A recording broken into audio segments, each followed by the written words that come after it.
बिस्मिल्लाहिर्रहमानिर्रहीम अस्सलाम वालेकुम दोस्तों। उम्मीद लरम چې تاسو به روغ جوړ او خوشاله وي او ژوند په مزه کې دوستانو ډیره زیاته افسوسناکه او دردناکه واقعه رامخته شوې ده چې یو بدبخته ظالم زوی خپل بوډا پلار خپل ښځې په وینا باندې قتل کړو. دوستانو دا واقعه څنګه ده، دا واقعه څنګه رامخته شوله، دې باره کې دوستان ټول معلومات په دې ویډیو کې شریکو او که تاسو ټول معلوماتو باندې ځان خبرول غواړئ مونږ ویډیو ځان سره اخره پورې وګورئ او چې کوم ملګري مونږ په چینل باندې نوی دي هغه د مونږ چینل مخه ځان سره سبسکرایب کی ټاله نشان دی وای تاکي مونږ راتلونکي معلوماتي ویډیو هغه ته په اسانۍ سره ملاوي شي. دوستانو افسوس مقام چې یو زوی چې کله وشي نو مور او پلار په ډیره زیاته خوشحالي کوي.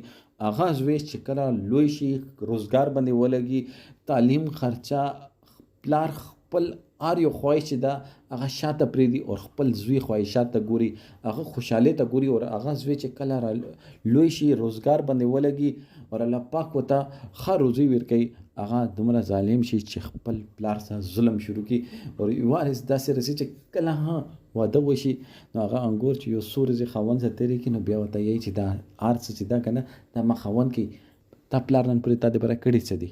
اور هغه بیوقوفه بجای چې دا سوچ وکړي چې زه چې دې ځای ته دې مقام ته رسېدلی یم نو دا خو ما مور او پلار دواګانې او دوی باندې دومره خرچې کړي دي، الټا هغه ورڅه حامي براو کې چې او چې دا خبره خو دې بالکل سمه وکړه.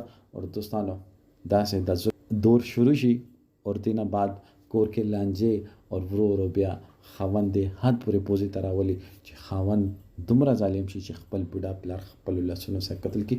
پولیسو دا کس ګرفتار کړی دی. اوس یې چې زه ډېر زیات شرمنده یم او سرو سترګو باندې جاړي نو دوستانو دا اول سوچ نه شو کول.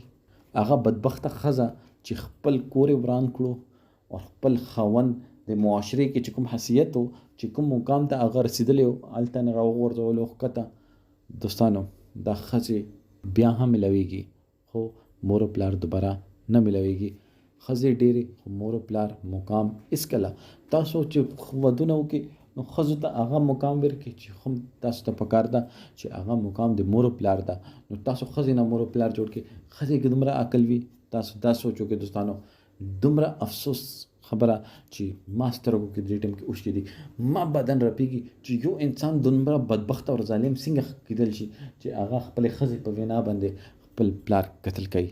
دوستانو الله پاک دې مونږ ټول نیک اور صالح اولاد تربیت کولو مونږ ته د الله پاک طاقت راکړي تاکي داسې واقعه چې دي مونږ د معاشرې کې نه راپېښېږي. دوستانو دې باره کې تاسو سره د کمنټ سیکشن کې خپل رای اظهار ضرور وکړئ. والسلام.